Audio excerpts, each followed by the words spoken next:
Hello everyone, welcome to our channel. आज हम लोग यूपी असिस्टेंट टीचर में मैथ्स का सेट 2 करेंगे।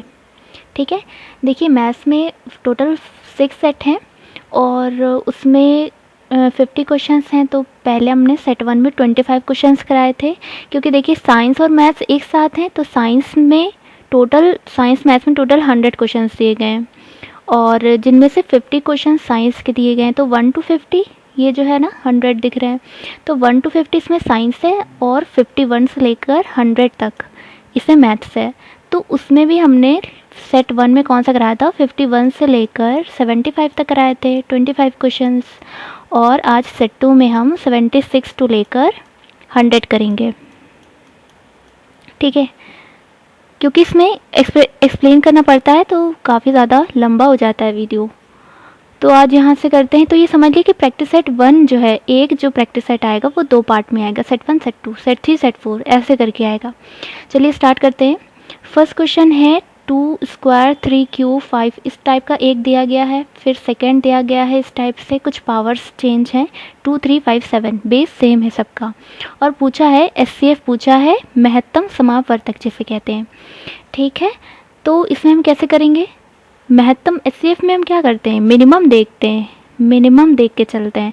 तो देखिए हमने क्या किया, इन तीनों को ऐसे लिख लिया। अब हम देख रहे हैं कि इसमें से मिनिमम पार्ट्स, देखिए पहले 2 को देखेंगे, 2 स्क्वायर है, यहाँ पे 2 है, 1 पार है, यहाँ पे 3 है। तो हम क्या करेंगे, सिर्फ 2 को ले लेंगे। इनमें से कॉमन देखेंगे ना, हाईएस्ट कॉमन फैक्टर, तो इन सब में कॉमन जो होगा, क्योंकि 2 की पावर स्क्वायर करेंगे तो यहाँ से हम निकाल ही नहीं पाएंगे, इसलिए 2 की पावर 1 जो है इनमें से कॉमन आ रही है, तो हमने 2 की पावर 1 ले लिया इधर। फिर 3 देखेंगे, यहाँ पे क्यूब है, इसमें 2 है, यहाँ पे 1 है, तो यहाँ पर भी 3 हाईएस्ट कॉमन क्या आ जाएगा, 3 आ जाएगा। इसी तरह 5 में देखेंगे तो यहाँ पे स्क्वायर है, यहाँ पे क्यूब है, यहाँ पे स्क्वायर है, यानी कि हाईएस्ट कॉमन जो सबसे ज़्यादा कॉमन आएगा बड़ा, वो आएगा 5 का स्क्वायर, वो ले लिया।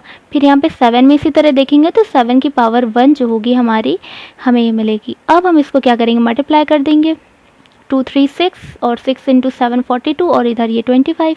जब इसको मल्टीप्लाई करेंगे तो 1050 हमारा आंसर आ जाएगा, यानी कि ऑप्शन नंबर डी। देखिए और कुछ स्टूडेंट्स इसमें पूछ रहे थे, जो हमने इसका सेट 1 दिया तो उसमें पूछ रहे थे कि इसका लेवल जो रहेगा वो कैसा रहेगा। तो देखिए घटना चक्र में जो इन्होंने प्रैक्टिस सेट दिया है उसका लेवल तो मतलब बहुत काफ़ी ज़्यादा लो है कह सकते हैं। कुछ ही क्वेश्चन हैं जो थोड़े से कैलकुलेटेड हैं, बाकी लेवल तो काफ़ी कम है। मतलब समझ लीजिए कि यूपी टेट के प्राइमरी जैसा लेवल है कुछ, और यूपी टेट के लेकिन जूनियर का जो लेवल है वो इससे ज़्यादा है। तो जो भी स्टूडेंट मैथ साइंस वाले हैं, हम उनको यही रिकमेंड करेंगे कि ये प्रैक्टिस सेट करने के साथ वो जूनियर का, यूपी टेट का जूनियर का हम लोग ने पूरी सीरीज़ डाली है प्रीवियस पेपर की, वो ज़रूर कर लें। क्योंकि अगर देखिए हाई लेवल पे जाएंगे, क्योंकि ये सबके प्रेडिक्शन होते हैं अपने अपने, तो अगर हाई लेवल पे जाएंगे तो उतना तो रहेगा ही रहेगा, वो लेवल तो रहेगा ही रहेगा। और अगर लो लेवल पे रहेंगे तो ये समझ लीजिए उसके लिए ठीक है ये वाला सेट। तो हमें तैयारी तो ज़्यादा की करनी चाहिए ना, अगर कम लेवल का आएगा तो भी हम निकाल लेंगे। तो इसलिए अगर इससे ज़्यादा हाई लेवल पे जाना है तो यूपी टेट का जूनियर का पेपर ज़रूर देखिए। तो उसका मास्टर वीडियो भी है जो एक साथ सारे सेट हैं उसमें प्रीवियस पेपर, और एक प्लेलिस्ट है जिसमें यूपी असिस्टेंट टीचर वाली प्लेलिस्ट जो है उसमें यूपी टेट के अलग अलग सेपरेट भी हैं। तो जो चाहें जिस हिसाब से चाहें आप लोग वहाँ से देख सकते हैं। चलिए नेक्स्ट है, यदि ABC का मानक विचलन T है तो A+6 B+6 और C+6 का मानक विचलन क्या होगा। देखिए यहाँ पर ये मानक विचलन का मतलब है स्टैंडर्ड डेविएशन। ठीक है, स्टैंडर्ड डेविएशन कह रहे हैं। अब ये देखिए क्या कह रहे हैं कि एक इन्होंने ये वेरिएबल्स ले लिए हैं ABC, और इसमें क्या किया, सेकंड वाले में +6 तीनों में ऐड कर दिया, और कह रहे हैं कि जब सिर्फ ABC थे तो इनका स्टैंडर्ड डेविएशन T था। तो अगर हम इनमें सारे नंबर्स में 6 ऐड कर दें तो इनका स्टैंडर्ड डेविएशन क्या होगा। तो देखिए जब भी स्टैंडर्ड डेविएशन की बात आती है तो ये होता क्या है, देखिए ये होता है कि हम कितनी रेंज में जितने भी पॉइंट्स हैं, मान ली एक यहाँ से यहाँ तक ये पूरी एक रेंज है, अब यहाँ जितने भी पॉइंट्स हैं ये मैक्सिमम, ये एक दूसरे से कितना ज़्यादा डेविएट कर रहे हैं, एक दूसरे से डेविएट कर रहे हैं, विचलित हैं एक दूसरे से, ये कहते हैं। तो इसमें कई सारे डिस्ट्रीब्यूशन आते हैं, वो एक अलग की बात है। थोड़ा मोटा मोटा सा देखें तो कुछ इस टाइप की बात होती है। अब इसमें क्या होता है कि अगर हम इन मान ली यहाँ पर ए बी सी 3 पॉइंट्स हैं, ए बी सी, और उनका स्टैंडर्ड डेविएशन टी आ रहा है, तो अगर हम उन तीनों पॉइंट्स में ही एक कॉमन नंबर ऐड करें या फिर सब्सट्रैक्ट करें, यहाँ पर क्या किया गया है, ऐड किया गया है, अगर यहाँ पे सब्सट्रैक्ट भी करेंगे तो भी स्टैंडर्ड डेविएशन सेम ही रहेगा, यानी कि क्या होगा, टी ही होगा। क्यों? क्योंकि तीनों में हम कर रहे हैं तो डेविएशन में कोई भी फ़र्क नहीं आएगा। अगर मान ली किसी एक या दो में करेंगे तो डेविएशन में फ़र्क ज़रूर पड़ेगा, लेकिन जितने भी वेरिएबल्स हैं उन सब में हम एक कॉमन नंबर या फिर अलग अलग नंबर, इसमें 5 ऐड करें, इसमें 6 ऐड करें, तो स्टैंडर्ड डेविएशन के फॉर्मूले के अकॉर्डिंग वो अलग निकलेगा। लेकिन इसमें क्योंकि एक कॉमन नंबर लिया है तो ऐड करें चाहे सब्सट्रैक्ट करें, स्टैंडर्ड डेविएशन पे कोई फ़र्क नहीं पड़ता, यानी कि इसका क्या होगा, स्टैंडर्ड डेविएशन टी रहेगा। अभी आगे नेक्स्ट में फॉर्मूला देख लेते हैं। देखिए ये फॉर्मूला होता है। अब देखिए क्वेश्चन क्या है, 50 प्रेक्षणों के समूह का मानक विचलन 8 है, यदि प्रत्येक प्रेक्षण को 2 से गुणा किया जाए तो मानक विचलन का मान क्या होगा। देखिए 50 यहाँ पे क्या है, इनके ऑब्जर्वेशंस हैं, 50 ऑब्जर्वेशंस हैं और उनका स्टैंडर्ड डेविएशन 8 है। अब ये कह रहे हैं कि हर जितने भी ऑब्जर्वेशन है सब में हम 2 से मल्टीप्लाई कर दें, 2 से मल्टीप्लाई कर दें तो मानक विचलन का मान होगा। अभी तक हम लोगों ने क्या देखा था, ऐड कर रहे थे या फिर सब्सट्रैक्ट करने पे सेम वही रह रहा था अगर एक कॉमन नंबर से किया जाए। अब यहाँ पे क्या कर रहे हैं, एक कॉमन नंबर से कर रहे हैं लेकिन मल्टीप्लाई कर रहे हैं, तो क्या करेंगे, जितने भी ऑब्जर्वेशन हैं ये सब में मल्टीप्लाई कर रहे हैं 2 से, तो जो भी 50 ऑब्जर्वेशन का अभी स्टैंडर्ड डेविएशन है 2 से क्या करेंगे, जब इन ऑब्जर्वेशन में मल्टीप्लाई करेंगे तो इसमें भी कर देंगे। ये कह रहे हैं ऑब्जर्वेशन में 2 से मल्टीप्लाई किया जाए तो स्टैंडर्ड डेविएशन क्या होगा, तो क्या होगा कि स्टैंडर्ड डेविएशन में भी 2 से मल्टीप्लाई हो जाएगा। तो इस तरह 8 × 2 हो जाएगा, 8 × 2 हो जाएगा और हमारा आ जाएगा 16। ठीक है, न्यू स्टैंडर्ड डेविएशन क्या आ जाएगा, 16 आ जाएगा। Option number D is right. अब देखिए इसका एक फॉर्मूला होता है, यहाँ पर क्या क्या चीज़ें क्या हैं इसको बताते हैं। देखिए स्टैंडर्ड डेविएशन इक्वल होता है अंडर रूट में xi माइनस एक्स बार, इसको बार कहते हैं, और ये समीशन का साइन है। i यहाँ पर क्या है, i जो है इसकी वैल्यू 1 से लेकर n तक है। ठीक है, इस तरह से हम लोग लिखते हैं, डिवाइडेड बाई n-1। देखिए n यहाँ पर क्या है, टोटल नंबर ऑफ ऑब्जर्वेशन, जो ये 50 है टोटल नंबर ऑफ ऑब्जर्वेशन हो गया। एन एक्स आई क्या है, जितने भी ये 50 ऑब्जर्वेशन है उनकी कोई ना कोई वैल्यू होगी ना, 2, 4, 6, 8, 9, 32, 42 कुछ भी वैल्यू होगी, वो सब अलग अलग ऑब्जर्वेशन है, यानी कि 1 से लेकर n तक जितने भी ऑब्जर्वेशन है, 1 से लेकर 50 तक जितने भी ऑब्जर्वेशन है उनका अलग अलग नंबर। ठीक है, और ये एक्स बार क्या है, ये एक्स बार होता है जो जितने भी टोटल ये हैं, जितने भी टोटल ये ऑब्जर्वेशन है by n divided by n। ठीक है, इस तरह से समझ लिए मीन टाइप निकाल लेते हैं, वो होता है एक्स बार। तो ये फॉर्मूला हम जब यूज़ करते हैं तो हमें निकलता है स्टैंडर्ड डेविएशन। अब यहाँ पर जो चीज़ पूछी गई है उसको एक बार हम रिपीट कर देते हैं, हो सकता हो किसी को न समझ में आए। देखिए अभी तक हम लोगों ने देखा था कि कोई भी अगर जितने भी एक्स आई, जैसे x1 x2 x3 a b c कहें, x1 x2 x3 कहें, कुछ भी कहें, अगर इनका कोई स्टैंडर्ड डेविएशन है और एक कॉमन नंबर इन सब में ऐड हो रहा है या फिर सब्सट्रैक्ट हो रहा है तो स्टैंडर्ड डेविएशन क्या रहेगा, सेम रहेगा। ठीक है, एक तो ये बात हो गई जो हमने पिछले क्वेश्चन में देखी। इस क्वेश्चन में हमने देखी कि क्या कर रहे हैं कि जितने भी ऑब्जर्वेशन है उन सब में एक कॉमन नंबर से क्या कर रहे हैं, कॉमन ही, अलग अलग तो है नहीं, 2 से सब में मल्टीप्लाई कर रहे हैं। जब मल्टीप्लाई कर रहे हैं कॉमन नंबर से तो जो उसका स्टैंडर्ड डेविएशन है उसमें भी उसी सेम नंबर से मल्टीप्लाई हो जाएगा। ठीक है, तो ये चीज़ है, सेम स्टैंडर्ड डेविएशन नहीं होगा बल्कि उसी कॉमन नंबर से हम स्टैंडर्ड डेविएशन से मल्टीप्लाई कर देंगे तो हमें न्यू स्टैंडर्ड डेविएशन मिल जाएगा। ठीक है, चलते हैं नेक्स्ट क्वेश्चन पे। 79 x के किस मान के लिए निम्नलिखित आंकड़ों का बहुलक 27 होगा। देखिए जो स्टैटिस्टिक्स होती है उसमें 3 टर्म्स बहुत इंपॉर्टेंट होते हैं। एक होता है मीन, जिसे हम हिंदी में कहते हैं माध्य, एक होता है मीडियन, जिसे हम हिंदी में कहते हैं माध्यिका। देखिए माउस से लिखेंगे तो ऐसे ही कुछ राइटिंग आएगी, थोड़ा सा एडजस्ट कर लीजिएगा। मीन, मीडियन और एक होता है मोड, जिसको हिंदी में कहते हैं बहुलक। अब यहाँ पर वही पूछा गया है। ठीक है, मोड पूछा गया है। तो मोड होता है कि कितने एक कोई डिजिट कितनी बार आई है, जो सबसे ज़्यादा बार आई सबसे ज़्यादा टाइम्स आई होती है वही हमारा मोड हो जाता है। अब देखिए यहाँ पे 25 3 टाइम्स है, यहाँ पर है, यहाँ पर 3 टाइम्स है 25। कुछ बच्चे इसमें बहुत कंफ्यूज होते हैं और इनके क्वेश्चन उसमें बहुत हैं, जो यूपी टेट के प्रीवियस पेपर हैं उसमें बहुत हैं और उसमें काफ़ी अच्छा लेवल भी है। 26 देखिए, 26 यहाँ पर 3 टाइम्स है।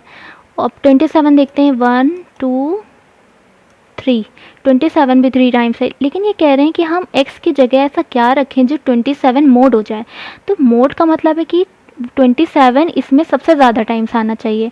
तो आप 3 टाइम्स, तो अभी 25 26 27 तीनों क्या है 3 टाइम्स है। तो अगर हम x की जगह भी 27 रख दें तो हमें 27 जो है वो 4 टाइम्स मिल जाएगा। तो वो क्या हो जाएगा, एक मोड हो जाएगा हमारा, यही पूछा गया है। तो हमारा आंसर क्या हो जाएगा, x की वैल्यू 27 हो जाएगी, तभी वो मोड बन पाएगा, अदरवाइज नहीं बन पाएगा।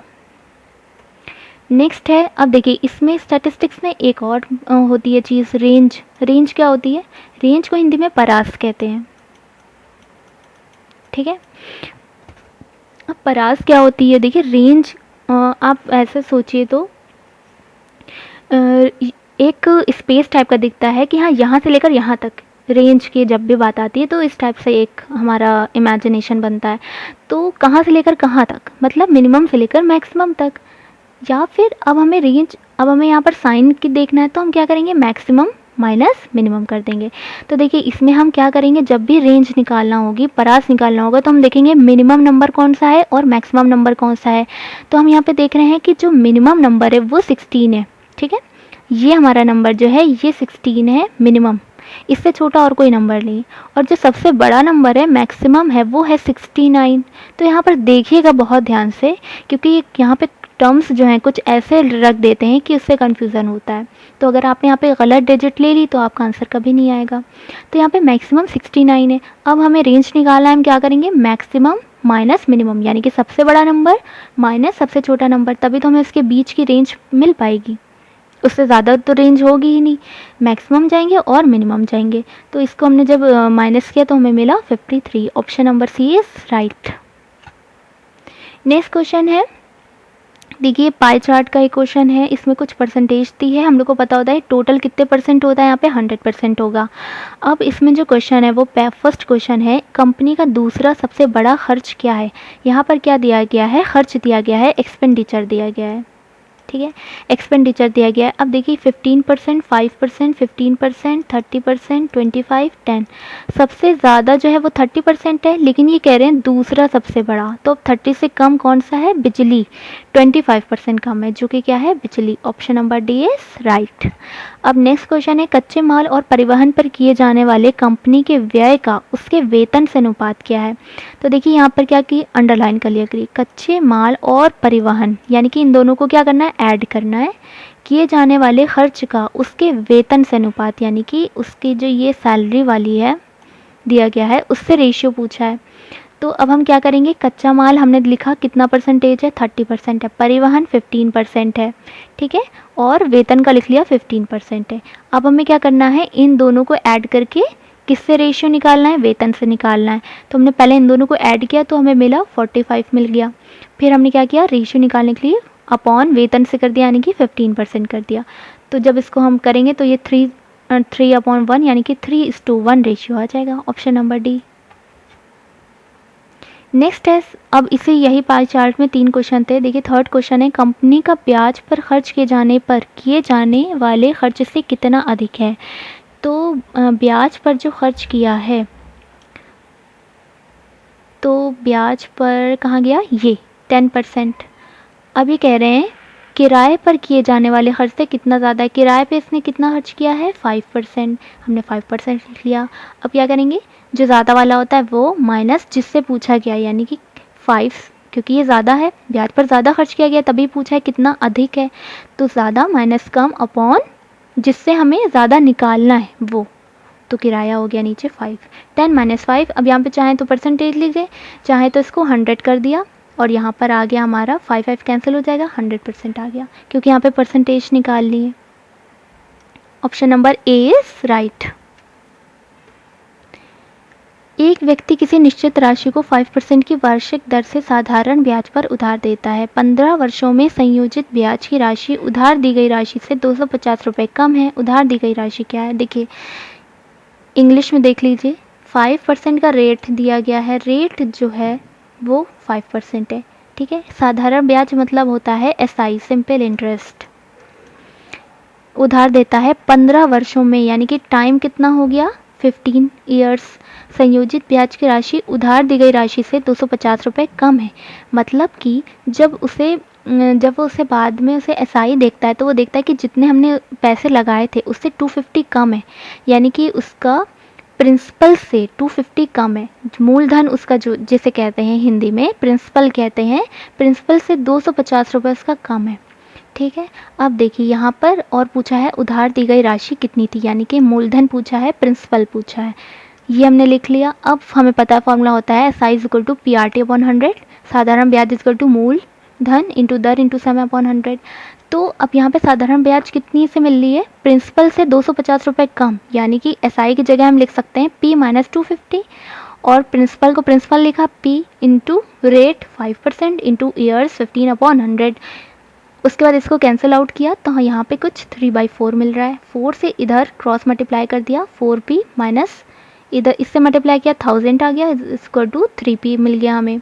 तो इधर हमें क्या मिल गया? P इक्वल टू 1000 रुपीज़ मिल गया, यानी कि option number A is right.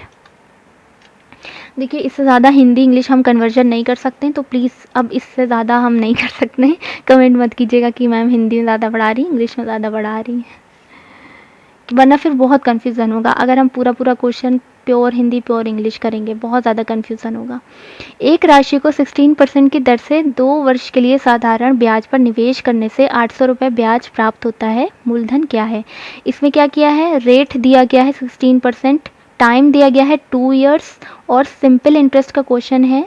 निवेश करने से 800 रुपीज़ ब्याज मिलता है, यानी कि टोटल जो SI से मिल रहा है वो 800 मिल रहा है, ठीक है।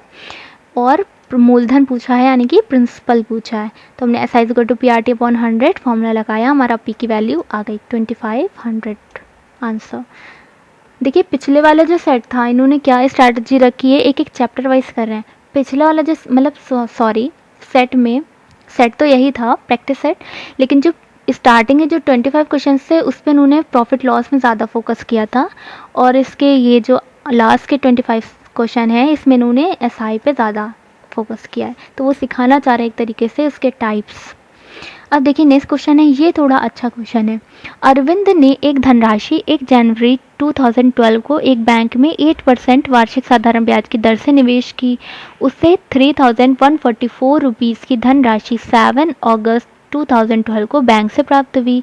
उसने कितनी धनराशि बैंक में निवेश की थी? पूछा क्या है? प्रिंसिपल पूछा है और अप्रॉक्स में आंसर। तो देखिए हम कैसे निकालेंगे अभी, और यहाँ पर दिया क्या क्या है? देखिए रेट हमें दिया है 8%, और जो इसका SI दिया है वो दिया है 3144 SI। अब हमें टाइम का नहीं पता, टाइम इन्होंने दे दिया है रेंज 1 जनवरी टू 7 अगस्त। तो अब कैसे निकालेंगे? देखिए और ईयर से हमें ये पता चल रहा है कि ये ईयर कौन सा है, लीप ईयर है। कैसे पता चला? 4 से डिवाइड किया तो ये पूरा डिवाइड हो रहा है, यानी कि ये कौन सा है? लीप ईयर है। लीप ईयर में कितने डेज होते हैं? 366 डेज होते हैं। कुछ चीज़ें ध्यान रखनी होंगी। और कैसे? क्योंकि फेब में 28 की जगह 29 डेज होते हैं, तो इस तरह 365 की जगह 366 डेज हो गए, ठीक है। इतनी चीज़ें हमें पता होनी चाहिए। अब हम क्या करेंगे? जनवरी से लेकर अगस्त तक हम डेज निकालेंगे। तो जनवरी में हमारे पूरे 31 आएंगे, फिर फेब में 29 आएंगे, फिर मार्च में 31, फिर 30, जून, जुलाई, अगस्त, ऐसे करके जब हम अगस्त पे जाएंगे तो हमें 7 तक ही आना है। तो यहाँ पर ध्यान रखिएगा, इसको 7 रखिएगा। अब जब इसको हम काउंट कर लेंगे तो हमें ऐड कर देंगे तो हमें 220 डेज़ टोटल मिल गए, यानी कि इतने डेज़ में उसे इतना प्रिंसिपल मिल रहा है। अब देखिए इसको जो ये फॉर्मूला है, अब ये फॉर्मूला तो ईयर के बेसिस पे बनता है, यानी कि यहाँ पर जो टाइम की यूनिट है वो ईयर में है ना, इस चीज़ पे ध्यान रखिएगा। तो अब हमें ये यहाँ पे हमें डेज मिल रहा है, तो इसको हम जब ईयर में कन्वर्ट करेंगे तो हम क्या करेंगे? 366 डेज से डिवाइड कर देंगे। सेम वही किया, SI हमें पता है, P निकालना है, R पता है, T में क्या किया? 220 अपॉन 366 अपॉन 100। अब देखिए ये इतना बड़ी डिजिट आ गई, अब इसको सॉल्व करने में थोड़ी तो प्रॉब्लम होगी। अब हम देख रहे हैं कि यहाँ पे जो ऑप्शन दिए हैं वो काफ़ी पास पास के दिए हैं, 3 के 3 दिए हैं। अब हम इसको कैसे करेंगे, यहाँ पर डिजिटल सम के अकॉर्डिंग हमने सॉल्व करने की कोशिश की है, अप्रॉक्स में आंसर वैसे भी आ रहा है इनका, ठीक है।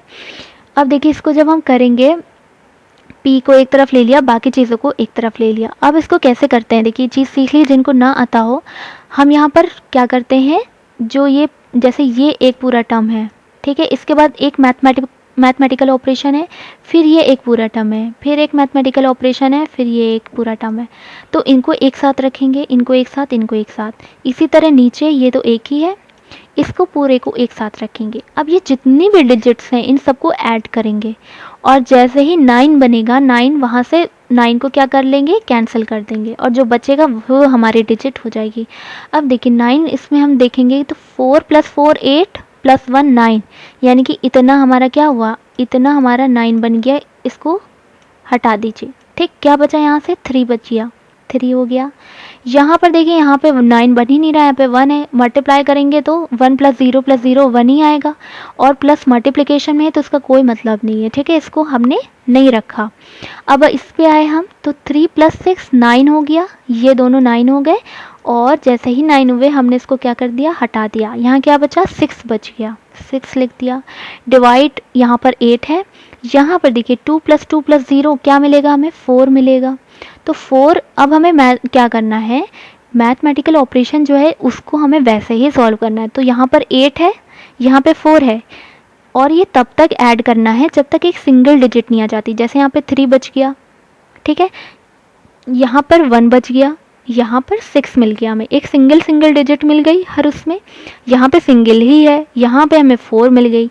अब क्या करेंगे, इन दोनों के बीच में मैथमेटिकल ऑपरेशन कौन सा है, मल्टीप्लिकेशन का।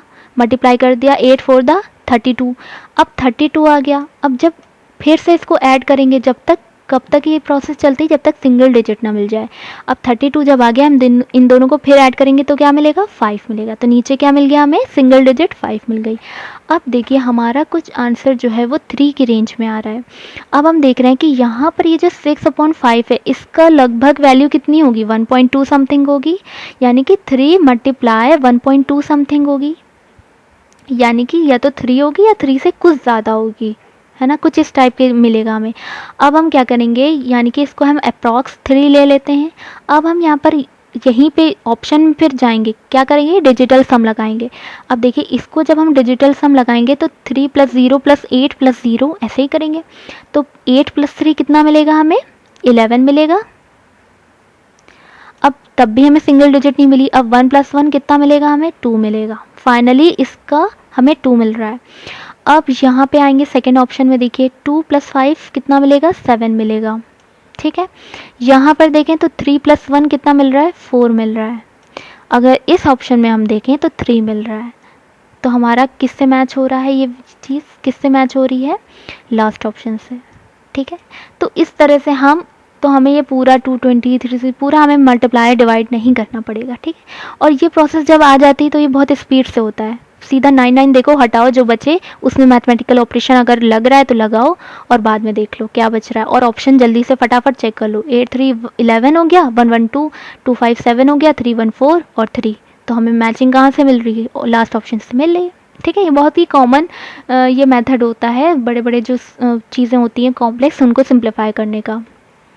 नेक्स्ट है, यदि x और y एक संख्या ये है तो दो इस प्रकार है, x y की वैल्यू में यहाँ पे पता नहीं है, और ये कह रहे हैं 80 से ये पूर्णतः विभाजित है, यानी कि 80 से ये कम्प्लीटली डिविजिबल है।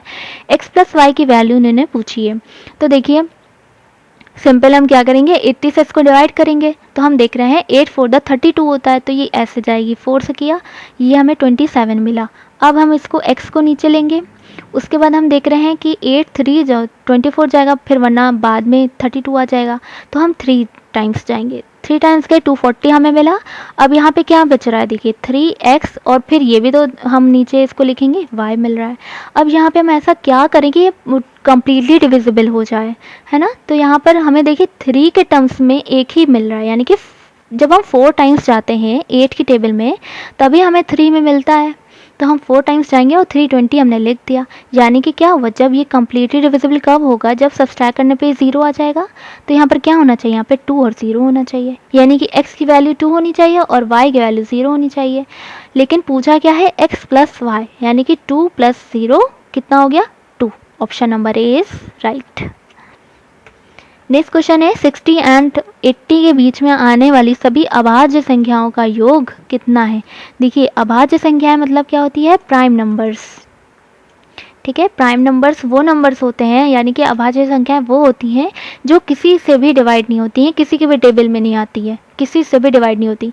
एक होता है इवन जो 2 से होती है, एक होता है ऑड जो 3, 6, 9 ऐसे 7 इनसे होती है, एक होती है प्राइम नंबर जो किसी के भी टेबल में नहीं आते, किसी से डिवाइड नहीं होते, तो उन्हें क्या कहते हैं, अभाज्य संख्या कहते हैं। तो हमें 60 से 80 के बीच में करना है, हम कैलकुलेट कर लेंगे। देखिए 61 जो होता है वो किसी की टेबल में नहीं आता। फिर चलेंगे 63 वो आता है टेबल में, 65, 67। देखिए हम जाएंगे ऑड के अकॉर्डिंग, इवन तो हम लेंगे ही नहीं बिल्कुल भी, जाएंगे हम ऑड के अकॉर्डिंग और फिर हम चेक करेंगे। तो देखिए 67 पे फिर जब हम आते हैं तब हमें पता चलता है कि ये किसी की टेबल में नहीं आता। फिर 68, 69 भी आता है टेबल में, 71 नहीं आता, फिर 73 नहीं आता, फिर इस तरह 79 नहीं आता, फिर इसके बाद 80 आ जाएगा। तो हमें टोटल 60 और 80 के बीच में कितनी मिल रही हैं, इतनी सारी मिल रही हैं। अब इनका क्या हमें बताना है, योग बताना है, यानी कि सम बताना है। इनको हमने ऐड कर दिया, आंसर आ गया 351। देखिए अभी हमने जब 25 क्वेश्चंस डाले थे तो लोग पीडीएफ को कह रहे थे, तो पीडीएफ हम तभी देंगे जब हम पूरा एक प्रैक्टिस सेट कंप्लीट कर लेंगे। तो आज हम इसकी इवनिंग में या फिर थोड़ा रात तक हम इसकी 8-9 बजे तक हम इसकी पीडीएफ टेलीग्राम ग्रुप पे डाल देंगे, जिसमें घटना चक्र का सॉल्यूशन भी होगा, ताकि किसी को अगर मान ली मेरा मेथड नहीं समझ में आ रहा है तो वो उनका फॉलो कर सकता है। ठीक है, तो पूरा सॉल्यूशन आंसर की हम पहले ही दे चुके हैं जब हमने साइंस का पीडीएफ दिया था। ठीक है, तो अब वहाँ से आंसर देख सकते हैं, टैली कर सकते हैं, और इसका पीडीएफ हम आज डाल देंगे। फिर नेक्स्ट क्वेश्चन है 25068 अंकों से बनी 5 अंक की सबसे बड़ी संख्या और सबसे छोटी संख्या का अंतर कितना होगा। तो देखिए जब भी हमें सबसे बड़ी और सबसे छोटी नंबर इनसे बनाना होता है तो हम क्या करते हैं, बड़ी के लिए सबसे बड़े डिजिट हम पहले रखेंगे, फिर उससे छोटी, फिर उससे छोटी, फिर उससे छोटी, फिर उससे छोटी, ऐसे चलेंगे। और मिनिमम जब हमें सबसे छोटी बनानी होती है तो हम छोटी से बड़ी की तरफ जाएंगे। तो क्या करेंगे, अब मैक्सिमम के लिए हम क्या करेंगे, लार्ज नंबर से स्मॉल नंबर की तरफ जाएंगे, यानी कि 8, फिर 6 है, फिर 5 लिया, फिर 2 लिया, फिर 0 लिया। ठीक है, ये हो गई। मिनिमम नंबर कैसे बनेगा, अब मिनिमम नंबर देखिए यहाँ पे 0 दिया गया है, 0 तो पहले रख नहीं सकते हैं, वो तो बनेगा ही नहीं, है ना। लेकिन अब हम क्या करेंगे, मतलब कि होल नंबर को नहीं देखते हैं, नेचुरल नंबर में देखते हैं। अब यहाँ पे 1 होता तो हम 1 को पहले ले लेते। ठीक है, ये समझ में आ रहा है। होल नंबर 0 से स्टार्ट होते हैं, नेचुरल नंबर 1 से स्टार्ट होते हैं, ये चीज़ पता होनी चाहिए। तो अब देखिए मिनिमम नंबर में हमें क्या करना है, अब हम क्या करेंगे, 0 तो ले नहीं सकते, हम 2 को लेंगे, 2 लिया, फिर क्या करेंगे, फिर छोटा लेंगे, क्योंकि पहले 20 आएगा, है ना, फिर आगे 21, 22, 23 बनेगा। ठीक है, ये चीज़ समझ में आ रही होगी। तो पहले फिर 0 लेंगे, फिर 5 लेंगे, फिर 6, फिर 8 लेंगे। ठीक है, तो इस तरह हमारी मिनिमम बन गया। दोनों का डिफरेंस पूछा है, अंतर, तो हमने इनको माइनस कर दिया, तो हमें ये मिल गया 65952। 65952, option number C is right. Next question है, देखिए ये क्वेश्चन अच्छा है क्योंकि इसमें थोड़ा थोड़ा सा कन्फ्यूजन होता है। देखिए रियल नंबर्स जो होते हैं, ध्यान से सुनिएगा, रियल नंबर्स ब्रैकेट में हम हिंदी में लिख देंगे, जिन्हें हम कहते हैं वास्तविक संख्याएं। ठीक है, इनका क्लासिफिकेशन होता है, बहुत सारे क्लासिफिकेशन क्या होता है, इनमें आती है होल नंबर्स, जिन्हें हम कहते हैं पूर्णांक संख्याएं, इस तरह से शॉर्ट में लिख रहे हैं। दूसरा आता है नेचुरल नंबर्स, जिन्हें हम कहते हैं प्राकृतिक संख्याएं। थर्ड आता है रेशनल नंबर्स, जिन्हें हम कहते हैं परिमेय संख्याएं। फोर्थ आता है इरेशनल नंबर्स, जिन्हें हम कहते हैं अपरिमेय संख्याएं।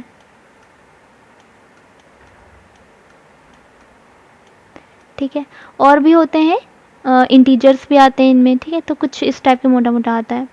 तो यहाँ पर देखिए कि अब हम जब पढ़ेंगे तो हम समझेंगे, पहले हम इनको देख लें। देखिए होल नंबर जो होते हैं वो ज़ीरो से स्टार्ट होते हैं, 0 1 2 3 एंड सो ऑन, ठीक है। नेचुरल नंबर जो होते हैं वो 1 से स्टार्ट होते हैं, 1 इनमें ज़ीरो नहीं होता है, 1 2 3 4 5। रियल नंबर, सॉरी ये कौन से हैं, रेशनल नंबर। रेशनल नंबर जो होते हैं उनमें निगेटिव भी आते हैं, -2 -1 0 1 2 ये भी आते हैं। और बीच में अब जैसे 1 और 2 के बीच में और भी आएंगे, कैसे, रेशनल नंबर जो इस टाइप से होते हैं, मतलब रेशियो में जो होते हैं 1/4 1/6 इस तरह से ये भी आएंगे। और इरेशनल में क्या आएंगे, इरेशनल में समझ लीजिए पाई, समझ लीजिए। इरेशनल का मतलब होता है, एक और टर्म यहाँ पे आता है, नॉन रिपीटेटिव, ठीक है, जो भी रिपीट नहीं करते हैं, नॉन रिपीटेटिव जो कि रिपीट नहीं करते हैं, और नॉन टर्मिनेटिंग जो कभी ख़त्म नहीं होते हैं। जैसे पाई, एग्जाम्पल हमने पाई क्यों लिया, क्योंकि इसकी वैल्यू क्या होती है, 22/7 होती है, और क्या होती है, 3.14 होती है। तो जब हम 7 को 22 से डिवाइड करेंगे, सॉरी 22 को जब हम 7 से डिवाइड करेंगे तो हम देखेंगे कि इसमें एक तो जब भी डिवाइड करेंगे तो जब हमारा जो इधर आएगा ये रिपीट नहीं होगा, यानी कि क्या हो गया, नॉन रिपीटेटिव हो गया, और प्लस ये नीचे रिमाइंडर बचता रहेगा, रिमाइंडर ज़ीरो कभी नहीं होगा, यानी कि कभी ख़त्म नहीं होगा इसका डिवीज़न, यानी कि क्या हो गया, नॉन टर्मिनेटिंग हो गया। तो इरिवर्सिबल में ये वाली रहती, इरेशनल में ये वाली रहती। और रेशनल में क्या होता है, रेशनल में ये रिपीटेटिव भी होते हैं, इसमें रिपीटेटिव टर्म्स भी आते हैं, यानी कि अगर हम किसी चीज़ नंबर को किसी से डिवाइड कर रहे हैं तो मान लीजिए 1 2 2 2 या फिर 3 4, फिर से 2 आ गया, फिर से 1 आ गया, इस तरह से, यानी कि रिपीट करते हैं और ख़त्म भी होते हैं, यानी कि रिमाइंडर इसमें ज़ीरो भी हो जाता है एक टाइम के बाद। तो ये डिफरेंस होता है रेशनल और इरेशनल में।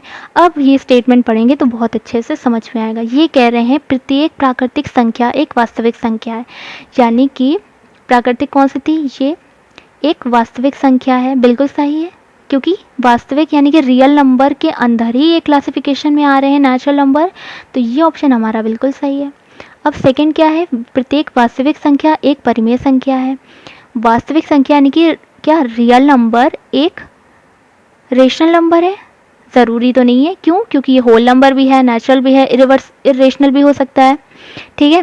तो ज़रूरी नहीं कि हर सारे रियल नंबर रेशनल नंबर हों, ठीक है। तो ये ऑप्शन जो है ये रॉन्ग हो जाएगा, और यही पूछा है, सही नहीं, तो ये हमारा राइट आंसर हो जाएगा बी। अब थर्ड देखिए, प्रत्येक पूर्णांक एक परिमेय संख्या है, यानी कि हर एक होल नंबर एक रेशनल नंबर है। तो देखिए होल नंबर में क्या होती है, 0 1 2 3 ये सारे आते हैं, यानी कि 0 1 2 3 इसमें सारे आएंगे रेशनल नंबर, यानी कि जितने भी होल नंबर होते हैं वो सब हम कह सकते हैं कि एक क्या है, रेशनल नंबर है। ये बिल्कुल सही ऑप्शन है। इसके बाद हर एक नेचुरल नंबर एक होल नंबर है, हर एक नेचुरल नंबर यानी कि 1 2 3 हर एक होल नंबर है, बिल्कुल सही है, क्योंकि देखिए हर एक नेचुरल नंबर जो है वो होल नंबर है, क्योंकि इसमें 1 2 3 तो है ही, लेकिन हर एक होल नंबर नेचुरल नंबर नहीं है, क्यों, क्योंकि ज़ीरो नेचुरल नंबर में नहीं आता है। तो ये चीज़ बहुत ध्यान से पढ़िएगा, हर एक नेचुरल नंबर एक होल नंबर है, क्यों, क्योंकि 1 2 3 जितनी भी होती हैं सारे होल नंबर्स में आते हैं, यानी कि ऑप्शन भी सही है, ठीक है। तो आई होप ये, अगर देखिए इसमें थोड़ा सा भी कन्फ्यूज़न हो तो इसको रिपीट बैक करके इसको फिर से सुन लीजिएगा, तो अच्छे से ये चीज़ें क्लियर होनी चाहिए। नेक्स्ट है, तीन संख्याओं में से पहली दो का योगफल 55 है, दूसरी तीसरी का 65 है, पहली के 3 गुना के साथ तीसरी का योगफल 110 है। तो थर्ड नंबर हमें बताना है। अब देखिए फर्स्ट हमने ले लिया 3 है, कौन सी, एक्स वाई सेट, ठीक है। फर्स्ट पहली और दूसरी यानी कि x प्लस वाई 55 है, दूसरी और तीसरी यानी कि y प्लस जेड 65 कर ली। पहले के 3 गुना यानी कि x की 3 टाइम्स 3x प्लस ऐड किसके साथ है, तीसरी के साथ है, यानी कि z कितना है 110। अब हमें तीसरी निकालनी है, यानी कि z की वैल्यू निकालनी है। तो अब हम कैसे निकालेंगे, अब हमने देखा, देखिए इसमें हमें z निकालना है, यानी कि इसकी ज़रूरत पड़ेगी। अब इसमें क्या क्या है, x है और z है, यानी कि इन दोनों इक्वेशंस में जो ऊपर के 2 हैं इनमें हमें y एलिमिनेट करना होगा। तो हम इसके लिए क्या करेंगे, 2 - 1 क्योंकि 2 माइनस वन क्यों किया, क्योंकि 2 की वैल्यू ये वाली ज़्यादा है और 1 की कम है, तो इसलिए हम 2 माइनस वन करेंगे। तो जब हम y plus Z minus X plus Y करेंगे तो y तो कैंसिल हो जाएगा, क्या बचेगा, z माइनस एक्स बचेगा। ये ध्यान रखिएगा, हमने यहाँ पे डायरेक्ट लिखा है, इसको आप चाहिएगा तो सॉल्व करके देख लीजिएगा। z माइनस एक्स क्यों, क्योंकि 2 माइनस वन किया है। z minus X is equal to, अब जब इसको माइनस करेंगे तो क्या मिलेगा, हमें 10 मिलेगा। अब हमें यहाँ से हमें x हटाना है, ये एक इक्वेशन मिल गई, हमें इनमें से x हटाना है, तो z हमें चाहिए, तो इसके लिए हमें क्या करना होगा, 3 से इसे मल्टीप्लाई करना होगा, तभी ये हट पाएगा।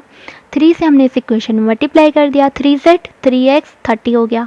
इसको हमने एज इट इज नीचे लिख लिया, z के नीचे z, x के नीचे x वाला फॉर्म। अब माइनस प्लस पहले से हैं तो हम क्या करेंगे, ऐड कर देंगे, ऐड करेंगे, ये आ जाएगा 4z, ये आ जाएगा 140, z की वैल्यू आ गई 35, ऑप्शन नंबर सी। ठीक है, देखिए घटना चक्र में जो इन्होंने सॉल्यूशन दिया है बहुत लंबे लंबे दिए हैं, तो कोशिश कीजिएगा अगर ये सॉल्यूशन आप लोग एग्जाम में करें तो ज़्यादा बेहतर रहेगा। नेक्स्ट है, यदि A X square plus B X plus C equal to 0 का मूल कितना दिया है इन्होंने, अल्फ़ा और बीटा, दो ही घात समीकरणों में से एक जिसका मूल 1/अल्फ़ा 1/बीटा है, तो कौन सा होगा। देखिए जब हम लोगों ने बाइनोमियल पढ़ा था इक्वेशंस, तो हमें पता था कि इस तरह के जब भी एक पॉलिनोमियल होगा तो हम क्या करेंगे, अल्फ़ा बीटा उसका रूट होता है, और हम मान लेते हैं अल्फ़ा बीटा रूट है, ठीक है, और उन अल्फ़ा बीटा की जो वैल्यू होती है वो इस इक्वेशन को कैसे सेटिस्फाई करती है, अल्फ़ा प्लस बीटा, जब भी हम उन दो रूट्स को ऐड करेंगे तो हमें क्या मिलेगा, माइनस बी अपॉन ए। इनके कोफिशिएंट की वैल्यू जो मिलेगी वो इस तरह से मिलेगी, माइनस बी अपॉन ए, और जब भी हम इन दो रूट्स को मल्टीप्लाई करेंगे, अल्फ़ा बीटा करेंगे, तो हमें क्या मिलेगा, सी अपॉन ए। ये हमें पता है, ठीक है, हम जानते हैं। अब ये कह रहे हैं कि यही अल्फ़ा बीटा रूट ना होकर 1/अल्फ़ा 1/बीटा हो तो इक्वेशन में चेंज आएगा ऑब्वियसली, तो वो इक्वेशन कौन सी होगी, तो हमने यहाँ पर करके देख लिया। अब देखिए जब हम, क्योंकि प्रोसेस तो यही होगी, बस हमें वैल्यूज़ देखनी है कि हमारी वैल्यूज़ कैसे हो रही हैं। तो 1/अल्फ़ा 1/बीटा को जब हम ऐड करेंगे, तो जब हमने इसको एलसीएम लिया तो क्या हुआ, beta plus alpha upon alpha beta बन गया। अब देखिए बीटा प्लस अल्फ़ा क्या होती है, माइनस बी अपॉन ए होता है, हमने वैल्यू रख दी। अल्फ़ा बीटा क्या होता है, सी अपॉन ए, वैल्यू रख दी। तो हमें यहाँ से ए कैंसिल हो गया, क्या बचा, माइनस बी अपॉन सी। अब हमने यहीं से देख लिया कि ए को कौन रिप्लेस, देखिए जब इस वाले रूट्स को ऐड कर रहे थे तो हमें माइनस बी अपॉन ए मिल रहा था, जब हम इन वाले रूट्स को ऐड कर रहे हैं यहाँ पे तो हमें ये मिल रहा है। तो यहाँ इन दोनों में फ़र्क क्या है, इसमें और इसमें सिर्फ ए की जगह सी चेंज है, यानी कि ए सी को रिप्लेस कर रहा है। यहीं से हम निकाल सकते हैं, लेकिन फिर हमने क्या किया, फिर हमने आगे और चेक किया, देखा, अब अल्फ़ा बीटा को देखा। अब हम क्या करेंगे, दोनों रूट्स का प्रोडक्ट लेंगे, तो 1/अल्फ़ा मल्टीप्लाई 1/बीटा, तो क्या 1/अल्फ़ा बीटा हो जाएगा, ठीक है, 1/अल्फ़ा बीटा। अब देखिए अल्फ़ा बीटा की वैल्यू ये है, तो 1 जब करेंगे तो क्या हो जाएगी, ए अपॉन सी, हमने यहाँ पे लिख लिया ए अपॉन सी।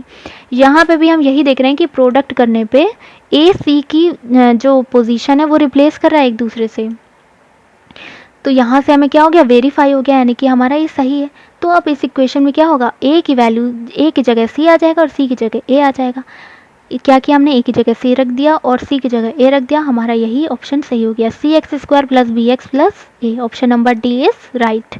ठीक है, अब जब भी, अब ये चीज़ यहाँ से हमने प्रूफ कर दी, पता चल गई, लेकिन जब भी एक पेपर में आएगा तो आप लोग जब भी आप देखेंगे 1/अल्फ़ा इसका रेसिप्रोकल ले लिया है, उल्टा ले लिया है, तो यहाँ पर इसको सीधा टिक कर दीजिएगा। ठीक है, यहाँ पे हमने इसको प्रूफ करने के लिए बताया है। नेक्स्ट है 93 x4 minus 2x square minus 3 equal to 0। X के बहुत सारे वैल्यूज़ होंगे ऑब्वियसली, क्यों, क्योंकि यहाँ पे 4 है पार, ठीक है, बहुत सारे इसके रूट्स निकलेंगे, तो उनमें से कोई एक बताइए जो इनमें मैच कर जाए। तो हमने क्या किया, सिंपल लिया इसको, हमने देखा 3 1 3 करेंगे तो हमारे इसके फैक्टर्स हो जाएंगे इस तरह से। तो यहाँ पर देखिए एक्स स्क्वायर माइनस 3 बन रहा है और एक्स स्क्वायर प्लस 1 बन रहा है, तो जब भी हम इसको क्या करेंगे, X square is equal to 3 आ जाएगा, इधर लिख सकते हैं इसको। अब जब ये स्क्वायर हटता है तो क्या होता है, प्लस माइनस हो जाए, और प्लस क्या होगा, ये √3 में रूट में जाएगा। ठीक है, और क्योंकि स्क्वायर है तो इसकी दो वैल्यूज़ होंगी, एक प्लस की होगी एक माइनस की होगी। इसी तरह 1 का हो गया, तो इस तरह हमें 4 रूट्स मिल गए, एक 1 का प्लस माइनस, एक √3 का। अब यहाँ पे 1 तो है नहीं, अब यहाँ पे देखिए 3 और √3 दो दिए हैं, तो ऑब्वियसली स्क्वायर है तो यहाँ पे रूट ही हमारा वैल्यू सही होगी, option number A is right. Next question है X square minus 3x plus 1। देखिए बहुत कॉमन है, एसएससी हर जगह ये क्वेश्चन पूछे जाते हैं, रेलवे में इसमें भी पूछे जाते हैं। तो इसको कैसे करते हैं ये बताते हैं आज। देखिए जब भी इस टाइप की क्वेश्चन दी होती है हम क्या करते हैं, सीधा जो इनमें से x की पावर 1 वाली चीज़ होती है ना उसको इक्वल के इधर ले आते हैं। अब देखिए क्या किया, इसको एक्स स्क्वायर प्लस 1 रहा, इसको हम इधर ले गए 3x। हमने क्या किया, इसमें से x कॉमन ले लिया, हमें इसका x गायब करना है, 3 हमें अकेला करना है, ठीक है। x गायब करना है तो हम क्या करेंगे, इधर से x कॉमन लेंगे। जब x कॉमन लिया यहाँ पर क्या बचेगा x, यहाँ पर क्या आएगा 1/x आएगा, ठीक है, क्योंकि यहाँ पे x तो है नहीं, क्या हो जाएगा 1/x। तो हमें कुछ इस टाइप का मिल जाएगा। फिर x कैंसिल हो जाएंगे, क्या मिल जाएगा x plus 1/x equal to 3, ठीक है। इतनी चीज़ें तो बहुत लोगों को पता भी होंगी। अब क्या करेंगे, हमें इसकी वैल्यू निकालनी है। अब हम देख रहे हैं इसमें एक ये पेयर बन रहा है x प्लस 1/x का, जो कि वैल्यू हमने यहाँ पर देख ली। एक पेयर बन रहा है X square plus 1/x square का, ठीक है। तो हमें पता है कि ये फॉर्मूला होता है x plus 1/x is equal to, अगर a हो, देखिए जब हमने यूपी टेट के प्रीवियस पेपर कराए थे तो हमने इनको बहुत अच्छे से एक्सप्लेन किया था। तो अगर जिनको देखना है डिटेल में तो वो वहाँ से देख सकते हैं। सॉरी, यहाँ पर a मान ली कोई वैल्यू है तो x square plus 1/x square की वैल्यू होगी a स्क्वायर माइनस 2, ठीक है। और अगर ऐसी कंडीशन आ रही है तो x cube plus 1/x cube की, इसमें कई सिर्फ सारी फॉर्म बनती हैं, यहाँ पर हम मेन बता रहे हैं। तो उसकी वैल्यू क्या होगी, a क्यूब माइनस 3a, ठीक है। अब यहाँ पे हमें क्या चाहिए, स्क्वायर चाहिए, तो हम ये वाला फॉर्मूला लगाएंगे, यानी कि X square plus 1/x square is equal to a square minus 2, ठीक है। अब यहाँ पे a क्या है, 3 है, तो 3 का स्क्वायर 9 माइनस 2 यानी कि 7 आ गया। तो हमें इसकी वैल्यू पता चल गई। अब देखिए इन दोनों को क्या किया, ऐड किया गया है। एक्स स्क्वायर हमने एक तरफ लिख लिया पास, इनको एक साथ लिख लिया, तो इसकी वैल्यू 7 प्लस इसकी वैल्यू क्या यहाँ से आई थी 3, 7 plus 3 10, option number D is right, ठीक है। नेक्स्ट क्वेश्चन है, यदि x/2 minus 5 is less than x/2 minus 4 तो x का सबसे बड़ा मूल्य ज्ञात करें यदि x सम है। तो देखिए x की वैल्यू जो है वो यहाँ पर जो ऑप्शन में दी गई वो सारी इवन ही दी गई है, सारी सम है नंबर, ठीक है। 6 8 2 4 सारे इवन है, तो इससे कोई फ़र्क नहीं पड़ने वाला। अब हमें ये क्या कह रहे हैं, सबसे बड़ा मूल्य ज्ञात करें। तो हम सबसे, जब भी ऐसी हिंट दे देते हैं ना तो हम सबसे बड़ी जो वैल्यू होती है उसी को चेक करते हैं लेकर सबसे पहले। तो हम 8 की वैल्यू x की जगह यहाँ पर चेक करके देखेंगे। x की जगह हमने 8 रखा और यहाँ पे भी रखा, तो यहाँ पर क्या ये 4 हुआ और ये -1 आ गई। यहाँ पे जब हमने किया 4 माइनस 4 0 आ गई। हमें पता है कि 0 से छोटा होता है -1, है ना। कैसे स्केल चलता है, पहले माइनस में चलता है, फिर 0 आता है, फिर प्लस में चलता है। तो 0 से छोटा हो गया -1, यानी कि ये साइन बिल्कुल सही है, यानी कि ये वाला रूट इस कंडीशन को सेटिस्फाई कर रहा है, इस कंडीशन को सेटिस्फाई कर रहा है, यानी कि x की वैल्यू बड़ी से बड़ी कौन सी हो गई, 8 हो गई। नेक्स्ट क्वेश्चन है 3/7 p इक्वल टू 4/11 q। तो p और q का रेशियो देख रहे हैं आप, लेवल देख रहे हैं कितना कम है, कितना लोवेस्ट लेवल है। तो एक दो क्वेश्चन ऐसे हो सकते हैं लेकिन सारे ज़रूरी नहीं ऐसे हो सकता है प्रॉफिट लॉस SICI के या फिर स्टैटिस्टिक्स के बहुत अच्छे लेवल के, पाई चार्ट के अच्छे लेवल के रखें, तो इसलिए प्रिपरेशन अच्छी होनी चाहिए। तो जुपिटर के जूनियर ज़रूर देख लीजिएगा। अब इसको क्या p/q करेंगे, तो p/q q को इधर ले आए और क्रॉस मल्टीप्लाई सीधा साफ करा दीजिए, तो q नीचे आ जाएगा, 7 ऊपर चले जाएगा और 11 के पास 3 आ जाएगा। तो जब ये ऊपर जाएगा 4 × 7 क्या बनेगा, 4 × 7 28 बनेगा और 3 × 11 33 बन जाएगा। p रेशियो q आ गया 28:33, option number C is right. Next question है, दो संख्याएं जिनका योगफल 84 है, निम्नलिखित में से वो किस अनुपात में नहीं हो सकती। जब भी ऐसा क्वेश्चन आता है तो हम क्या करते हैं, देखिए दो नंबर्स हैं a प्लस b, उनका योगफल कह रहे हैं 84 है। तो हमें ये पता होता है कि इनका कोई भी रेशियो हो, जो भी हो इनकी वैल्यू, इनका रेशियो भी इसका डिविजिबल ही होगा, है ना, इसका मल्टीपल ही होगा। यानी कि इनका जो हम ऐड करेंगे, इनको रेशियो को जब हम ऐड करेंगे तो वो उससे डिवाइड होना चाहिए 84 नंबर। अब हम एक एक चेक कर लेते हैं। देखिए 7 5 क्या होता है, ऐड करेंगे तो क्या होगा, रेशियो 12 आएगा। 12 की टेबल में 84 आएगा, बिल्कुल आएगा। अब यहाँ पर नहीं पूछा है, ठीक है, नहीं को अंडरलाइन कर लिएगा। अब 1:3 देखिए, 3 + 1 पहले छोटा छोटा देख लेते हैं, तो 4 कैंसिल हो जाएगा, 4 × 8, 4 1 4, यानी कि डिविजिबल है, ये भी है। 3:2 देख लीजिए, कितना आएगा, ऐड करने पे 5 आएगा। अब 5 की टेबल, क्या 5 84 को डिवाइड कर सकता है पूरा पूरा? नहीं कर सकता, यानी कि यही हमारा राइट आंसर है। यानी कि इन दो नंबर्स का रेशियो का जो सम है वो इसको डिवाइड नहीं कर पा रहा है, ठीक है। अब इसी तरह ये वाला चेक कर लीजिए, चेक करने में क्या जा रहा है, 13 + 8 21, 21 क्या डिवाइड करेगा? बिल्कुल करेगा, 4 1 4, 4 2 8, 84, 21 × 4 84 होता है। तो इस तरह हमें पता चल गया कि 3:2 जो है वो इसके नहीं हो सकता है नंबर, उन दोनों का सम ये 84 नहीं हो सकता है। तो इस तरह ऑप्शन से हम चलेंगे। नेक्स्ट ये देखिए, ये क्वेश्चन घटना चक्र में जो आंसर दिया है बहुत बड़ा दिया है, तो इसलिए प्लीज़ इसको समझने की हर हालत में कोशिश कीजिएगा, ठीक है, क्योंकि उस तरह से अगर एग्जाम में करेंगे तो नहीं कर पाएंगे। x - y ratio y - z ratio z - k 2:3:5 है, तो z रेशियो x + k की वैल्यू बताइए। अब हमें क्या करना है, देखिए हमें बस ये फोकस करना होता है कि हमें निकालना किस टर्म में है। x + k है, y गायब है, y को एलिमिनेट करना पड़ेगा। अब देखिए क्या करेंगे हम, सबसे पहले हमने क्या किया, हमने देखा z है, x है और k है, तो फर्स्ट वाला टर्म लिया और लास्ट वाला टर्म लिया, यानी कि x - y और z - k मैक्सिमम आ रहे हैं यहाँ पर। हमें y इसकी ज़रूरत ही नहीं कहने की, क्योंकि इसमें x नहीं है, इसमें भी x नहीं है और हमें x चाहिए। तो अब हमारा जो ये बन रहा है रेशियो 2 और 5 का, 2:5 हो गया, सॉरी। अब देखिए हम क्या करेंगे, हमें क्या चाहिए, x + k चाहिए। अब यहाँ पर तो z - k है, तो अगर हम यहाँ पर प्लस के कर दें, ऊपर नीचे प्लस के कर दें तो कैसा रहेगा, तो हमने वही किया, ऊपर नीचे इसमें प्लस के कर दिया, प्लस के माइनस वाई, इधर भी नीचे हमने क्या कर दिया, प्लस के कर दिया, और इधर 2 रखा और 5 रखा, ठीक है। अभी देखिए हम बस रेशियो में चल रहा है, ये एग्जैक्ट वैल्यू नहीं आएगी, लेकिन हम रेशियो में दिखा रहे हैं, कोशिश कर रहे हैं। अब यहाँ पे प्लस के और यहाँ पर भी प्लस के आ गया। अब यहाँ पर x + के -y बन गया और यहाँ पर k तो कैंसिल हो जाएगा, z बच गया। देखिए z हमें अकेला चाहिए था, हमें अकेला मिल गया z, ठीक है, ये 2/5 ही रहेगा। अब z की वैल्यू हमें यहाँ से पता चल गई 5 है, ठीक है, z की वैल्यू 5 है, तो अब हम इसको वेरीफाई करेंगे। देखिए z की वैल्यू अगर हम यहाँ पे 5 रख दें, यानी कि k की वैल्यू क्या होगी, 0 होगी, तभी ये कंडीशन पूरी सेटिस्फाई होगी, है ना। z की वैल्यू 5 है तो k की वैल्यू क्या होगी, 0 होगी। हमने k की वैल्यू भी हमें पता चल गई, 0 हो गई।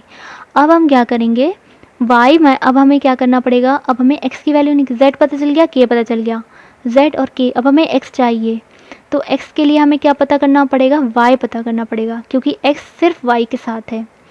y पता करने के लिए अब हमें क्या करना होगा, ये वाला टर्म लेना होगा, y - z divided by z - k, क्या रेशियो है, 3:5 का, ठीक है।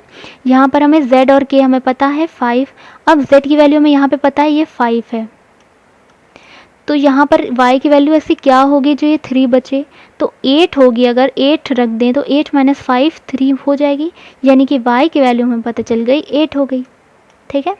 अब जब y की वैल्यू हमें पता चल गई, तो अगर यहाँ पर 8, तो x की वैल्यू क्या होगी जो यहाँ पे 2 बचे, तो x की वैल्यू क्या होगी, 10 होगी, 10 - 8 तभी यहाँ पे 2 आ पाएगा, तो x की वैल्यू क्या हो गई, 10 हो गई। तो इस तरह हमें z, k और x की वैल्यू पता चल गई, हमने इसको पुट कर दी, z रेशियो x + k, यानी कि z की वैल्यू 5 रेशियो x की वैल्यू 10 और k की वैल्यू 0, यानी कि 5 रेशियो 10, यानी कि 1:2 रेशियो रहेगा। Option number A is right, ठीक है। तो एग्जैक्ट नहीं पर अप्रॉक्स इस तरह से हम लोग निकाल सकते हैं रेशियो के टर्म्स में। नेक्स्ट, एक वर्ग के विकर्ण की लंबाई 9√2 सेंटीमीटर है, इस वर्ग को पुनः आकार देकर त्रिभुज बनाया जाता है। देखिए पुनः आकार देकर त्रिभुज बनाया जाता है, यानी कि उसमें कुछ भी उसके में चेंज नहीं कर रहे हैं, बस उसको शेप चेंज कर रहे हैं, यानी कि उसका जो पेरीमीटर है, जिसको हम हिंदी में परिमाप कहते हैं, ठीक है, परिमाप कहते हैं, वो चेंज हो रहा है, वो सेम रहेगा, सॉरी पेरीमीटर सेम रहेगा, बस उसका शेप चेंज हो रहा है। उस त्रिभुज के सबसे बड़े अंतःवृत्त का क्षेत्रफल क्या होगा। अब क्या करेंगे, उस ट्रायंगल में सबसे बड़ा यानी कि मैक्सिमम, यानी कि इनके बॉर्डर से टच करने वाला एक सर्कल बना देंगे, अंतःवृत्त यानी कि अंदर बनेगा सर्कल, ठीक है, इंटीरियर। अब इसका एरिया पूछा है, इसका रेडियस हमें पता होगा तब हमें इसका एरिया पता चलेगा, इसका रेडियस तब पता होगा जब हमें इसकी साइड पता होगी ट्रायंगल की। तो देखिए 9√2 जो वैल्यू दी गई है ये एक स्क्वायर के डायगोनल की वैल्यू दी गई है, ठीक है, स्क्वायर के डायगोनल की वैल्यू। अब जब डायगोनल की वैल्यू 9√2 है तो हमें पता है कि साइड 9 होगी। क्यों? क्योंकि हमने पिछले उसमें बताया था जब भी पाइथागोरस थ्योरम के अकॉर्डिंग, क्योंकि ये क्या होती है, सेम होती है, 1 होगी तो ये भी 1 होगी, स्क्वायर है, तो जब ये दोनों 1 होंगी तो पाइथागोरस के अकॉर्डिंग डायगोनल क्या होगा, √2 होगा। तो इस तरह से अगर ये 9√2 है तो ये साइड क्या होंगी, 9 होंगी। तो हमें ये पता चल गया कि साइड 9 है। अब हम इसका क्या करेंगे, पेरीमीटर निकाल लेंगे। क्यों? क्योंकि पेरीमीटर ही सेम है। हमें ये देखना होता है कि इसकी कौन सी प्रॉपर्टी, एरिया, वॉल्यूम, पेरीमीटर, इन तीनों में से कौन सी प्रॉपर्टी ऐसी है जो सेम है दोनों में, वो बस देखना होता है। तो पेरीमीटर हम निकालेंगे, 4a होगा स्क्वायर का, यानी कि 4 × 9 36। अब यही 36 जो है यही ट्रायंगल का पेरीमीटर होगा। तो ट्रायंगल का पेरीमीटर का फॉर्मूला क्या होता है, 3a होता है, क्योंकि 3 साइड है। 3a = 36, यहाँ से हमें a की पता चल गई 12, यानी कि इसकी एक साइड कितनी है, 12 है। अब हमें यही पता करना था। अब हमें साइड जब पता चल गई, अब हम इसके रेडियस तक पहुँच जाएंगे। क्यों? क्योंकि देखिए ये क्या है, इक्विलैटरल ट्रायंगल है, क्योंकि तीनों साइड क्या है, सेम है, इक्वल है। इक्विलैटरल ट्रायंगल का फॉर्मूला होता है कि अगर हमें इंटीरियर सर्कल की रेडियस पता हो तो a/2√3 होता है, ठीक है, उसकी वैल्यू। तो r = a/2√3, ये फॉर्मूला याद होना चाहिए। तो a हमने रख दिया 12/2√3, तो इस तरह से 6/√3 आ गया। इसको और सॉल्व किया तो √3 से ऊपर नीचे मल्टीप्लाई करके ये आ गया 2√3, ठीक है। रेडियस पता चल गई। अब हम एरिया निकाल सकते हैं आराम से, πr² से। पाई में वैल्यू दी गई है, पाई को एज इट इज़ रखा, 2√3 का स्क्वायर कर दिया, 2 2 4 होगा, और ये √3 का स्क्वायर 3, यानी कि 4 × 3 12 पाई, 12 पाई सेंटीमीटर स्क्वायर हमारा राइट आंसर हो गया। नेक्स्ट है यादृच्छया 3 सिक्कों को उछाला जाता है, कम से कम एक पटाने की प्रायिकता होगी। देखिए इंग्लिश में हेड एंड टेल कहते हैं और हिंदी में क्या कहते हैं, चित और पट, ठीक है, ये चीज़ पता होनी चाहिए। तो एक पट यानी कि एक टेल आने की प्रोबेबिलिटी पूछी है और 3 सिक्के हैं, ठीक है। तो हम इसको कैसे, क्या क्या चीज़ें पे फोकस करेंगे, देखिए हम देख रहे हैं, फॉर्मूले पे बाद में आएंगे, पहले हम ये सब चीज़ें समझते हैं। कॉइन्स कितने हैं, कॉइन्स 3 हैं, ठीक है। हेड, अब देखिए उनमें से उन कॉइन्स में क्या चीज़ें देखी जाती हैं, या तो हेड आएगा उछालने पे या तो टेल आएगा, यानी कि कितनी चीज़ों के प्रोबेबिलिटी है, या तो हेड आएगा या टेल, 2 चीज़ों को प्रोबेबिलिटी है ना, यानी कि इन दोनों के साथ कॉम्बिनेशन बन सकते हैं। तो हम क्या करेंगे, वो 2 हैं, लिख लिया। अब कॉम्बिनेशन कितने बनेंगे, 3 × 2, क्या करेंगे, बस इनको 3 × 2 कर लेंगे, ठीक है। और ये कैसे कॉम्बिनेशन होंगे, ये ऐसे कॉम्बिनेशन होंगे कि एक बार किसी में H किसी में T आया, किसी में, मतलब सेम नहीं आएंगे, ठीक है। क्योंकि क्या करेंगे, H और T एक दूसरे को रिप्लेस करेंगे इसमें हमेशा। ये जो कॉम्बिनेशन यहाँ से जो 3 × 2 करके आएंगे कॉम्बिनेशन, ये हमेशा एक दूसरे को रिप्लेस करेंगे, यानी कि कभी भी कॉमन नहीं आएंगे, H नहीं आएगा और T नहीं आएगा। तो इसके अलावा अब 2 कौन सी पॉसिबिलिटीज़ बच रही हैं, एक कि तीनों में हेड आए और तीनों में टेल आए, ये दोनों पॉसिबिलिटीज़ भी बन रही हैं। तो इस तरह से टोटल कॉम्बिनेशन कितने हो जाएंगे, 8 हो जाएंगे, 6 + 2 = 8, टोटल कॉम्बिनेशन 8 हो सकते हैं, ठीक है। यानी कि हमें N और S, अब आते हैं फॉर्मूले पे, देखिए ये जो होते हैं ये हमारे होते हैं, ये होते हैं ओवरऑल, यानी कि टोटल कितनी पॉसिबिलिटीज़ हैं जो स्पेस में कितनी है, ठीक है, सैम्पल स्पेस इसे कहते हैं, ठीक है। ओवरऑल देखेंगे कितना है, तो वो 8 है, हमें पता है।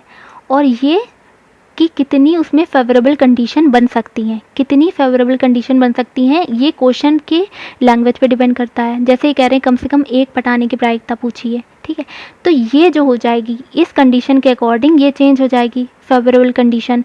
कैसे, एक पटाने की प्रायिकता यानी कि इनमें से एक टेल आने की प्रोबेबिलिटी पूछी है, तो अगर हम इन एक टेल आने की प्रोबेबिलिटी हमें निकालना हो तो हम क्या करेंगे, इन जो भी कॉम्बिनेशन बन रहे हैं इनमें से इसको हटा देंगे, तो 8 - 1 कितना बच जाएगा, 7 बच जाएगा। तभी हम बता पाएंगे कि आने की प्रोबेबिलिटी कितनी है। समझ पा रहे हैं ये चीज़, ठीक है। प्रोबेबिलिटी समझना थोड़ा सा मुश्किल होता है किसी किसी के लिए। देखिए एक तो टोटल निकाल लेंगे कि कितने कॉम्बिनेशन कितनी पॉसिबिलिटीज़ बनेंगी, तो टोटल कितनी बनेंगी, 8 बनेंगी। उनमें से जो कंडीशन जो दी गई है उसके अकॉर्डिंग कितनी बनेंगी, तो उसके अकॉर्डिंग जो बन रही हैं वो यहाँ पे कहा है इन्होंने, एक कम से कम एक टेल आने की प्रोबेबिलिटी। तो एक टेल जो आएगा वो एक ही बार तो आएगा ना, तो उसको 8 में से -1 कर देंगे तो कितना मिल जाएगा, 7 मिल जाएगा। ठीक है, तो इस तरह जब हम प्रोबेबिलिटी निकालेंगे तो इस फॉर्मूले के अकॉर्डिंग तो हम क्या करेंगे, 7/8। हमेशा ये याद रखिएगा कि जो छोटा स्मॉल नंबर होगा वो हमेशा ऊपर होगा। ठीक है, क्यों, क्योंकि नीचे जो होगा वो मैक्सिमम ओवरऑल कंडीशन होती है और ऊपर जो होती है वो एक्शन के अकॉर्डिंग होती है। ठीक है, तो ये चीज़ ध्यान रखिएगा। तो 7/8, मान ली कभी हम यहाँ पे आप गलत भी कर रहे हैं तो ये चीज़ पता होनी चाहिए कि ऊपर हमेशा स्मॉल डिजिट होगी प्रोबेबिलिटी के केस में। तो ऑप्शन नंबर क्या हो गया, सी इज़ राइट हो गया। ये लास्ट क्वेश्चन था, तो क्वेश्चन यहाँ पर फिनिश हो जाते हैं। आई होप आपको सेशन ठीक लगा हो। तो जैसा भी हो कमेंट कीजिएगा और इसकी PDF हम इवनिंग तक या रात तक हम टेलीग्राम ग्रुप पे डाल देंगे। और जितने भी स्टूडेंट्स मैथ्स के अच्छे से प्रैक्टिस करना चाहते हैं वो यूपी टेट का जूनियर पेपर ज़रूर अच्छे से देख लें, उसका मास्टर वीडियो भी डाल रखा है और प्लेलिस्ट में अलग अलग सेट वाइज भी है, अलग अलग ईयर की, तो वो आप देख लें तो आपका अच्छी तैयारी हो जाएगी। Thank you so much.